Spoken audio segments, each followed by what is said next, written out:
I am Daniel Lucas, and welcome to Book 101 Review.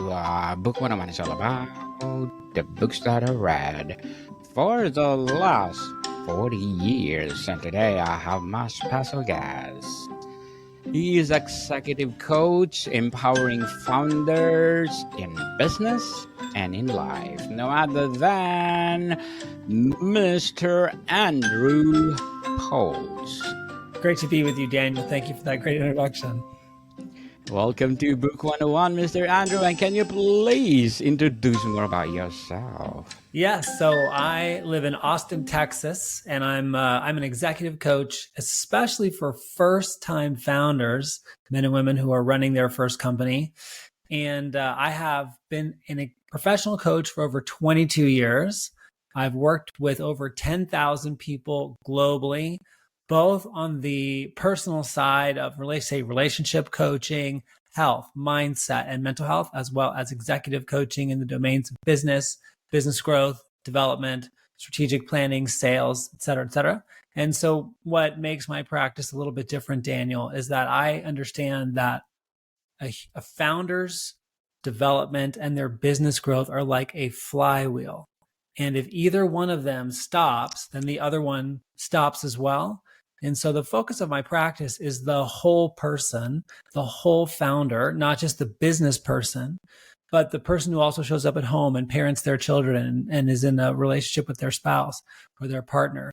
And I find that by supporting people with the whole of their life being in balance and being powerful, their businesses grow faster, they grow more gracefully, let's just say, with less struggle, and that they are able to have fulfillment without too much of the sacrifice of things that really matter. And I say too much because I think a lot of people say, hey, you can do this and not sacrifice anything, but that's just not true. When you're up to anything big and you say yes to that, you're saying no to something else. So the question is, how do you bring all that into balance? And that's really the focus of what I do with my founders.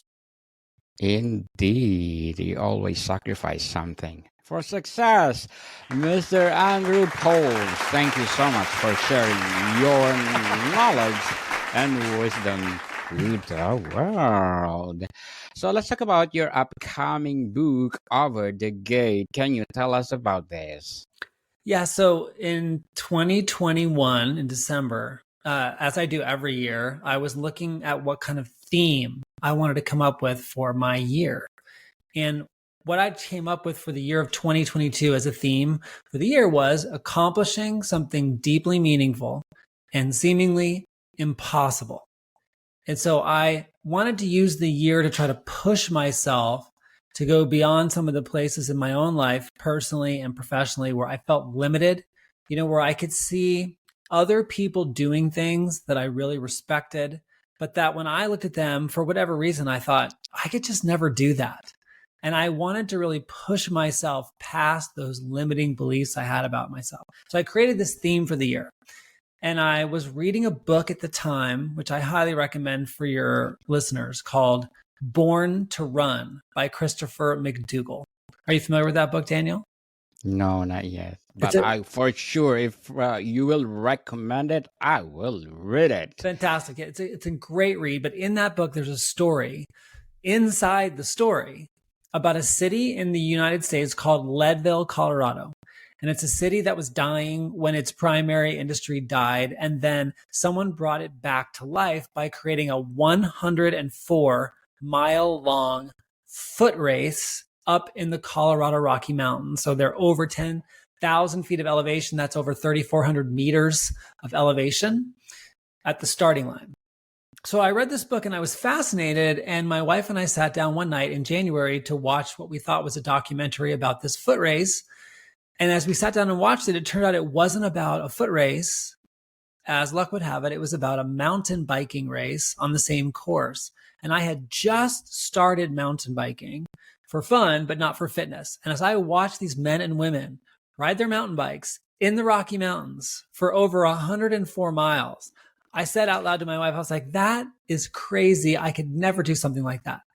And she turned to me and said, what are you talking about? You could absolutely do that. And then I turned into kind of a jerk And I looked at her and I laughed at her. I was like, babe, you don't even ride a bicycle. You have no idea what you're talking about. I could never do anything like that. And I was not being humble. I was 100% convinced there was no way in the world I could possibly do that. And she grabbed me by my shoulders and looked into my soul. And she said, no, you're wrong. You're wrong. If you really wanted to do that, you could do it. And Daniel, this is one of those weird things, right? Here I am in December and I come up with this theme, but I don't have any specific goals. And then here we are in January sitting on the couch and my wife says this thing to me. I have no plans to ride my bicycle 100 miles in the mountains at all. It's not even on my radar. I was thinking this would be like in business, something around growing my business.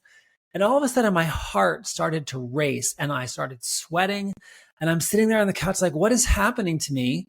Like, am I going to all of a sudden take on 100-mile mountain biking race? And that's how the whole thing started. It literally started on the couch with my wife watching this video. And so the book chronicles the transformational journey that I went on in the 18 months that it took me to successfully complete that race. The first year that I attempted it, I failed to complete the race. And the second year I attempted it, I completed it. And along the way were many lessons about things that had happened in my past that left me feeling very limited as a person in life that I didn't know were there, that had to get dealt with for me to successfully train and complete the race. And that's what the book is about. And it's called Over the Gate because on the day of the race, the second time, I was sick. So I was going so slowly through this race, just dealing with being sick up at altitude, that by the time I finished the race organizer had left and he had closed the gate that led to the finish line. So in order to cross the finish line, I had to climb and put my bike up over the gate. And then I had to climb over the gate in order to be able to ride past the finish. And I selected that as the title because I had to do that many times over the course of that 18 months to get up over some gate that was blocking my way forward. And that's what the book is really about. It's not really a biking book. It's not really about that. It's really about the process of taking on where you feel limited as a human being, and yet you have these dreams that come to you about things you want to do or you want to accomplish. And what is the process of going from the person that you know yourself to be today to becoming the person who can do those things that call to you. That's what the book's about. Well, thank you for sharing that thought, Mr. Andrew. I hope it will publish soon and we will support you for sure. The title suggests a specific location is crucial. How does the setting, or whether a literal or metaphorical, shape of your story? Well, I just think setting it's crucial because intrinsic in the setting are the seeds of either of those things that entrap you or that pin you in, so to speak, but they're also the doorway out. So I'll give you an example of one of the little stories from the book where setting was really crucial. One of the things that I talk about in the book is that when I went into high school, which for any listeners outside the United States, those are the 4 years of schooling from when you are the age of 13 or 14 to the age of 17 or 18. And in the United States, when you go to high school, it's usually the first time for many kids of leaving behind a school where you know almost everyone and going into an environment, so a setting, to your point, Daniel, where you are a very small fish in a very big pond, and it can be quite intimidating or threatening. And in my first year of high school, I joined the wrestling team. And I was so small in my first year of high school, Daniel, although I was 14 years old, I only weighed 95 pounds. So what is that in kilos? That's about 30 kilos or 32 kilos, something like that. Quite small. And so I was really worried about how small I was. I was worried about how much bigger all the other kids were, but I never talked about this because I was afraid that if I did, or if I let on, that I would be pushed aside socially. So I turned out to be pretty good at wrestling. And one day, after I had won my first two matches in wrestling, I was after practice outside the high school. And this was in the light of day. So it's setting, right, Daniel? It's the light of day. I'm surrounded by 20 or 30 people waiting in line for the bus. And all of a sudden, I feel this bump in the back of my leg. And I turn around to see what's going on. And there's a kid in my face with a knife in his hand, staring at me. And after a second of being in shock, it occurred to me that this boy had just tried to stab me with a knife out in public in front of witnesses. And this was so different from anything I had ever experienced in school prior to this. That kind of violence was just not part of my world until that moment. And as a result of that happening, I started to feel very much afraid. And the story just kept getting worse after that. Some people told me that this kid who I didn't know, who had tried to stab me, was a truly crazy person, that he owned guns, that he was going to try to shoot me. There were these crazy things happening I'd never experienced before. And so where the setting comes into play, Daniel, is that again, here I am in high school and I'm this little kid and I'm feeling terrified, but I don't want anyone to see how afraid I feel, because in high school, that would be a surefire way for you to wind up on your own if people think you're not tough or you can't handle it. So while I was going through all of these terrifying experiences, I kind of kept to myself and I didn't talk to anyone about it. I didn't talk to my friends. I didn't talk to the school counselor. And so I started losing wrestling matches because I was just so afraid. But at the time, I didn't know what was happening. So I made this decision about myself when I started losing matches that I guess I just wasn't tough, that I just wasn't one of the kinds of people who can do hard things in life. And that decision that I made about myself became such a limiting factor in what I tried to accomplish in life after that point. Or times when I quit something because it started to get hard and I just knew I knew, and I'm saying that in quotes for those people who can't see me, because it wasn't true, but I really believed it was. And so the setting of high school was a huge part of how I came up with this limited view of myself and what I was capable of, that I had to overcome to be able to complete this 104-mile race up in the mountains. So I think setting is absolutely critical. And not just who you become in life, but how that happens, and then also how you break free. Mr. Andrew, what are some of the major themes you are consciously explored while writing this book? Is it all about boundaries, curiosity, secrets, or belonging, loss, or perspective? Yeah, so some of the key themes include, for example, this idea of taking on something that's deeply meaningful and seemingly impossible. And I think that's an incredible place in which to live your life, when there's something that calls to you, and to you it is meaningful intrinsically, not because, it might be a pathway to being successful, but because it's meaningful in and of itself. And yet for some reason it seems out of reach. Engaging in those kind of pursuits creates an incredibly meaningful experience of life.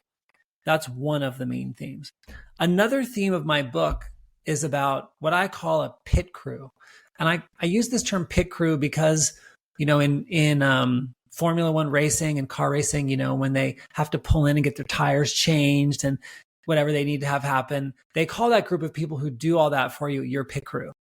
And one of the things that happened in my experience of pursuing this goal was that people from my life who I didn't expect showed up to support me, both along the way and actually during the race. I had people drive 17 hours from the city where they lived to be there in Telluride with me, where I was riding this race, who were feeding me on the rest stops and even sometimes riding along with me so I didn't quit. And that really opened my eyes to how powerful it is to have a crew of people in your life who believe in your dreams and who show up for them. And to also be that kind of a human being for others, where you can see that something is meaningful to them and then you show up for it and you support them. You don't let them quit, and you don't let them quit on their faith that it's possible for them. So having a pit crew is one of the key themes. And I'll just mention one more. A third theme about this book is something that I call making the miracle mechanical. So I discovered during the course of this that what seemed to me like it would take a miracle to accomplish this 104-mile race was about 80 to 85% just mechanical things of doing this and then doing this and putting in the time and learning different things you need to know about the endeavor. But there was still 15 to 20% of what made it possible that was still in that domain of what I would call a miracle, something that you couldn't control, something that involved serendipity or timing. And so I thought it was fascinating that these things go from what seems like 100% miracle to mostly just mechanical and doing the work. But it's not 100% that, because it still takes some luck and it still takes timing and it still takes serendipity. So a third lesson from my book is, how do you take what seems like a miracle and make it mechanical without losing the miracle? Yes, indeed, we need miracle in everyday lives. So, Mr. Andrew, as executive coach, as an author, what are your short-term and long-term goals? Short-term and long-term goals. Okay. So my short-term goal is in my business and with this book, I would like to get this book out on the market either by the end of this year or the first quarter of next year and get it into people's hands. It'll be my first book. So in and of itself, for me, it's a huge accomplishment. I always wanted to write a book, and now here we are in the final stages of editing the book. And for my business, one of the things we haven't talked about my business is which kind of founders I like to work with in particular. And I really work with two groups of people. I work with small business owners, who I love, and then I work with startup founders, companies that are trying, like Uber in the beginning, to build something that scales. With the startup founders I work with, I particularly like to focus on first-time founders with families who are doing something that is very impactful socially. I have clients who are tackling and have created a cure for treatment-resistant depression. I have other clients who are working on getting drugs to market faster for people who are ill. So in the short term, I want to, and I'm about to start working with someone in Kenya who is trying to put climate information in the hands of 100 million small farmers across the continent of Africa to help them get better yields from their crops, and to help feed the whole country. So I love working with founders who have these big visions that make a social impact, and I want to add to my roster of founders who are doing that kind of work. Long term, I have a new dream, okay? And this is now for me, Daniel, if I'm being totally honest, it's first of all so new, and it's also so big that it does seem to me like this is impossible. So this now is for me the new impossible thing. But long term, really my goal isn't about just growing my business. I want to create a cause or a movement or a nonprofit or something in that space that specifically addresses the issue of war and the way that it impacts children and families on the planet. And I've always been really emotionally affected by seeing the way in which war destroys the lives of children or kills children, tears apart families. And it's just horrible to me. And I was on a podcast last week and I was sharing about this. And one of the podcasters said, well, you should bring all these things you love together and maybe you could create something around bicycling and peace. And I thought, oh, pedaling for peace. Maybe I could create a movement called Pedaling for Peace, where I could get millions of people to ride across a country or across a continent to raise awareness, to raise money, to try to impact war-torn areas or places where we haven't been able to find a solution to a peaceful outcome, and do something about that. To me, as I said, that seems like a completely fantastical thing for me, this guy in Austin, Texas, to do. But if I'm being honest, that's my new dream. Good luck to your goals, Mr. Andrew, and looking forward for that pedaling for peace. And what would be your piece of advice for those people out there who want to be executive coach as well as an author? For people who want to be an executive coach as well as an author, is that what you said, Daniel? Yes. Yeah. So I think, coaching is an interesting field because unlike psychology or medicine or accountancy or law, right now, there's no requirement that you have to go through any kind of certification process or educational curriculum. So it's a little bit like what we call here in the States, the wild, wild west, which is the way we talked about the Western part of our country back in the let's say 18th century before it was really kind of developed. So I think my advice to people would be, to be a great executive coach, you ideally have a deep experience with two things or three things. So I'll say three things. Number one, you have deep experience in running or being a part of running businesses. There's something about what that takes, which if you haven't done it yourself, I think you're missing key parts of the puzzle. So I think if you've not participated at a high level in growing and running a company, it's very challenging to be an executive coach. So that's one thing. The second thing is you need to have a deep understanding of coaching itself and how it works. What is coaching insofar as it's different from, say, consulting or different from teaching? Because coaching is different from teaching and it is different from consulting. So I think it would be really good for people to get some experience in getting trained in how to coach. And then I think the third thing is, for becoming an executive coach, and this is true not just of executive coaching, but this is true of any business, it's very important to be very specific, or what they call niche down, around who you want to serve. Because it's such a big field, business executives, that it really helps to pick an ideal client, someone who you are uniquely equipped to support or to serve, and build your business around that very specific singular persona. Most people feel like if they don't serve lots of people, they'll have a hard time growing their business, but that's just not true. If you're one person in a world of 8 billion people, if you get very specific, it gets easier to grow your business and easier to serve people, because you can speak directly to them and then you can begin to specialize in their problems. So that's the executive coaching side. To be an author, this is something that I personally think everyone should do this, whether you publish your book or not. And here's why. Because every human being has a story to tell. Every human being's life is a story that's being lived, that if you got into their experience, it's a unique experience of going through life.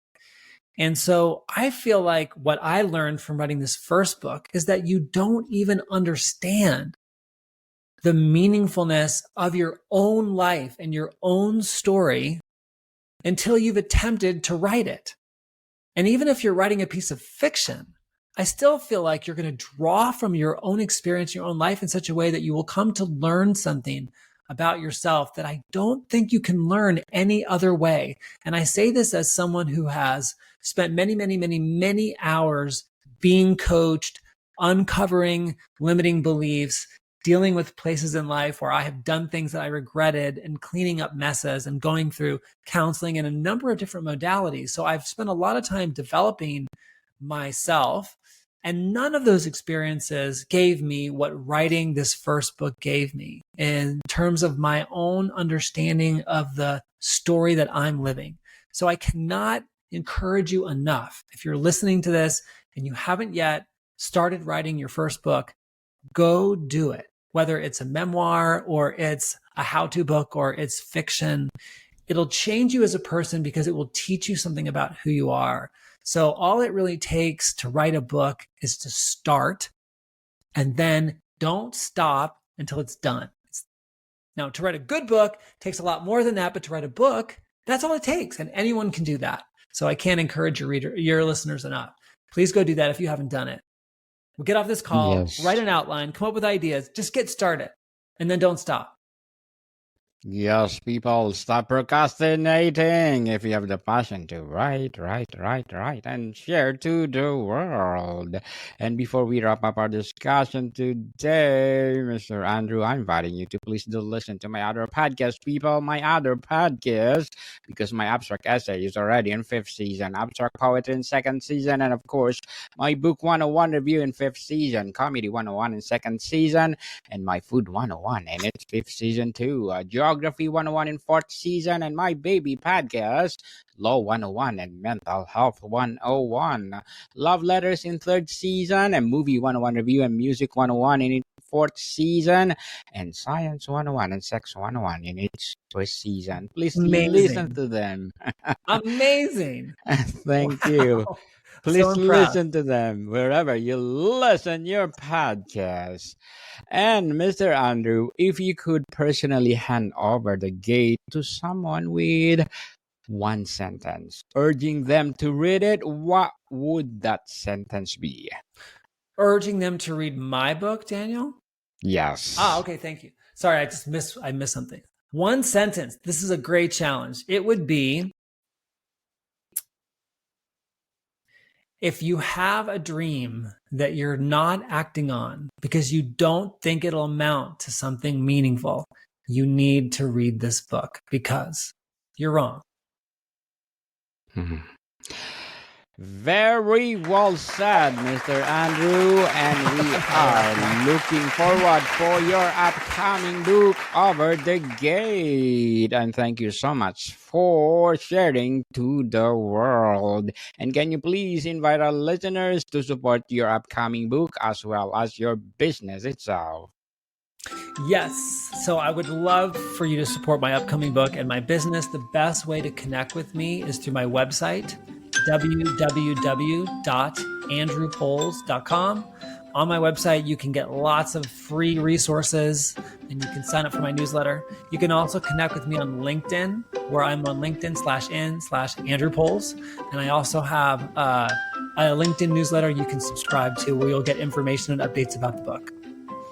Yes, people, let's support Mr. Andrew Poles, because if you support him, more and more and more empowering coaching to come, more and more and more empowering books to come. So, Mr. Andrew, thank you so much for your time.